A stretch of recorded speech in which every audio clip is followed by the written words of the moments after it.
ভারতের মহীয়সী নারীদের সম্পর্কে যুগ যুগ ধরে বহু কাহিনী প্রচলিত আছে। আদি অন্তহীন সেসব গল্প কাহিনী। ভারতের যে প্রাচীন খ্রিস্টীয় পরম্পরা বিদ্যমান তাকে কায়েম রেখেছেন এদেশের কন্যারাই। আর সেই সাংস্কৃতিক উত্তরাধিকার নিজেদের পরবর্তী প্রজন্মকে তারা সঁপে এসেছেন স্মরণাতীত কাল থেকে। ইতিহাস সাক্ষ্য দেয় নারীরা সমস্ত ক্ষেত্রেই তারিফ করার মতো অবদান রেখেছেন।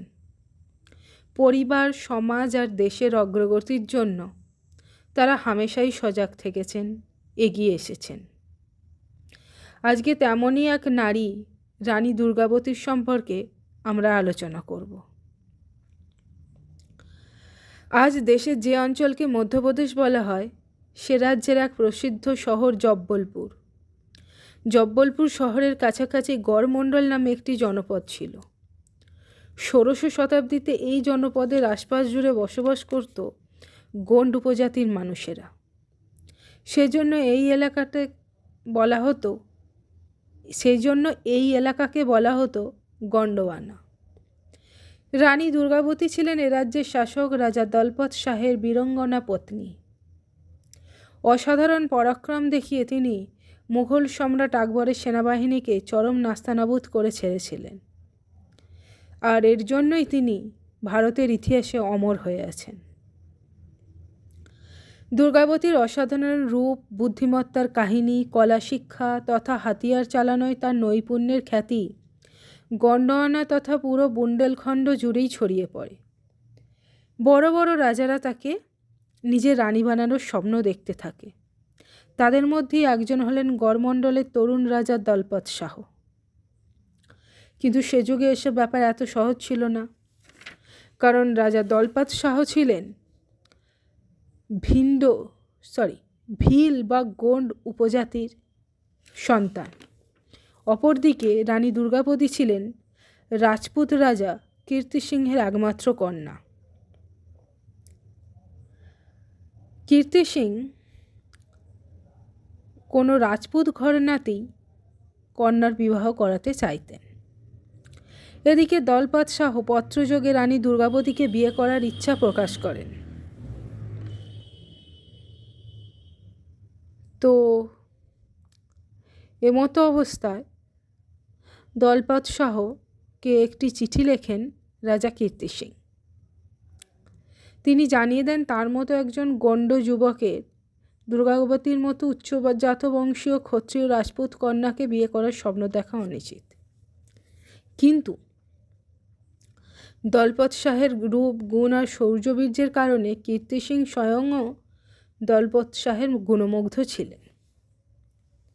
তাই তিনি বলেন, যদি দলপত শাহ মাহোবার সেনাবাহিনীর বিরুদ্ধে যুদ্ধে জয়লাভ করেন, সেই যুদ্ধের পুরস্কার স্বরূপ দুর্গাবতীর মন জয় করে তাকে বিবাহ করতে পারে, নচেত কোনোভাবেই এই বিয়ে সম্ভব নয়।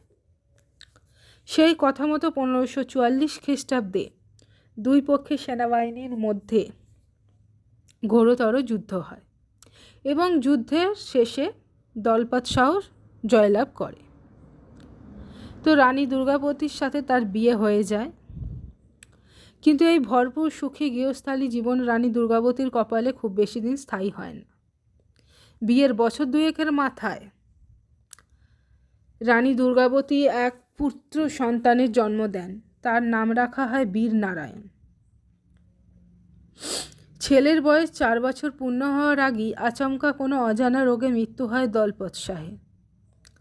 রানী দুর্গাবতীর উপর শোকের পাহাড় ভেঙে পড়ে, কিন্তু তার সত্ত্বেও তিনি স্থির করেন দলপত শাহের অসম্পূর্ণ কাজ তিনি নিজেই শেষ করবেন। প্রজাদের সব দিক থেকে সুখী রাখার দায়িত্ব তিনি নিজের কাঁধে তুলে নেন। গড়মণ্ডল রাজ্যটিকে সব দিক থেকে এক আদর্শ রাজ্য হিসাবে গড়ে তোলার জন্য রাজা দলপত শাহ আগেই কাজ শুরু করে দিয়েছিলেন। আর এ রাজ্যের প্রজারাও রাজপরিবারের প্রতি তারা নিষ্ঠাবান ছিল। তাদের অটুট ভক্তি শ্রদ্ধা ছিল এই রাজপরিবারের প্রতি। কিন্তু দলপত শাহের অকাল মৃত্যুর পর রাজ্যটিকে হাতিয়ে নেওয়ার জন্য বহু লোভী দৃষ্টি নিবদ্ধ হয় গড়মণ্ডলের উপর। রানী দুর্গাবতী পরিস্থিতির গুরুত্ব খুব ভালোভাবেই উপলব্ধি করেন। কাজী পুত্র বীর নারায়ণের বকলমে তিনি রাজ্য শাসনের যাবতীয় কার্যভার নিজের হাতে তুলে নেন। নিজের প্রজাদের দুঃখ দুর্দশা লাঘবের গুরুদায়িত্ব রানী দুর্গাবতী একইভাবে পালন করে যেতে থাকেন। গন্ডোয়ানের রাজ্যটির শাসন ব্যবস্থাকে সুবিন্যস্ত করেন। মান্ডুর রাজা বাজবাহাদুরকে বারবার লড়াইয়ের ময়দানে পরাজিত করেন। আশেপাশের অন্যান্য রাজ্যের সাথেও টক্কর নিয়ে চলতে থাকে। রাজ্যের দূর দূর প্রান্ত পর্যন্ত মানুষের সুবিধা করে দিতে রানী দুর্গাবতী জলের কুয়ো খনন করেন, পুকুর কাটান এবং সরাইখানা খোলেন। রাজ্যের মধ্যে যাতায়াতের সুবিধার জন্য সড়ক নির্মাণ করে। এসবের পরিণাম দ্বারাই যেসব লোভী দৃষ্টি রাজার মৃত্যুর পর অনাথ ভেবে রাজ্য হাতিয়ে নিতে আগে বাড়তে শুরু করেছিল, তারা বিস্ফারিত নয়নে গড়মণ্ডলের দিকে চেয়ে থাকে। রাজ্যের সব নাগরিক রানী দুর্গাবতীর আকণ্ঠ প্রশংসা করতে থাকেন, কিন্তু বিপত্তি দেখা যায় সেখানে। রাজ্যের এই বাড়বাড়ন্তের কারণেই মুঘল বাদশাহ আকবরের মনে ধরে রানী দুর্গাবতীর গড়মণ্ডল। এ রাজ্যকে কুক্ষিগত করার ইচ্ছায় তিনি আগ্রায় বসে পরিকল্পনা ছকে ফেলেন। তিনি আশফ খানকে নির্দেশ দেন গড়মণ্ডল আক্রমণ করার। ততদিনে দলপত শাহের মৃত্যুর পর 14 বছর কেটে গেছে। এতদিন রানী নিজেই রাজ্য শাসন করে আসছিলেন। রাজকুমার বীরনারায়ণ এখন 18 বছরের তরুণ। মায়ের সাথে রাজকুমার নিজেও যুদ্ধের ময়দানে নামবেন বলে মনস্থির করেছেন। আশেপাশের অনেক রাজাই রানী দুর্গাবতীর প্রতি সহমর্মিতা পোষণ করতেন, কিন্তু তাদের মধ্যে থেকেও কেউ কেউ নিজের সেনাসহ রানীর সাহায্যার্থে এগিয়ে আসেন না, কারণ কেউই আকবরের মতো বাদশার সাথে শত্রুতায় জড়ানোর ঝুঁকি নিতে চাইতেন না।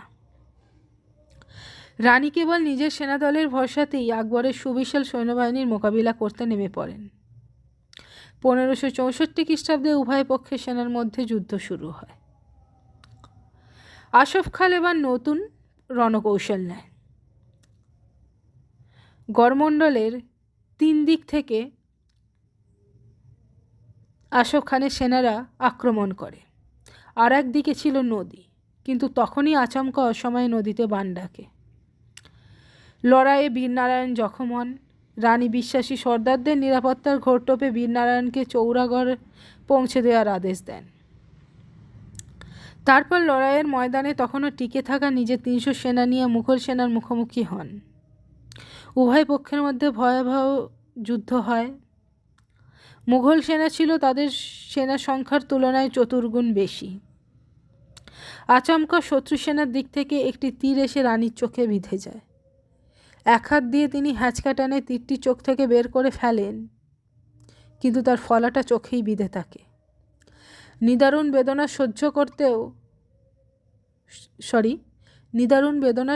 করতে করতে রানী নিজের ঘোড়ার লাগাম দাঁত দিয়ে চেপে ধরে দুহাতে তলোয়ার চালাতে চালাতে শত্রুর মাথা কাটতে থাকেন। আশফ খান রানীর বীরত্ব দেখে হতবাক হয়ে পড়ে। তখনই আরেকটি তীর এসে রানীর গর্দানে গেঁথে যায়। সে সময় যন্ত্রণায় কাতর রানীর চোখে পড়ে। আশফ খান বিকট অট্টহাসি হাসতে হাসতে তার দিকে এগিয়ে আসে জীবিত অবস্থায় তাকে বন্দি করার জন্য। রানী এক লাফ মেরে দূরে ছিটকে যান। তারপর নিজের দেহের পবিত্রতা রক্ষার্থে পোশাকের মধ্য থেকে একটি ছুরি বের করে নিজের পেটে আমল ঢুকিয়ে দেন। তিনি প্রাণ ত্যাগ করেছিলেন, কিন্তু তার আত্মসম্মান নষ্ট করেননি। মুঘলদের কাছে আত্মসমর্পণ বা ধরা পড়ার থেকে তিনি শহীদ হওয়া কি শ্রেষ্ঠ বলে মনে করেছিলেন।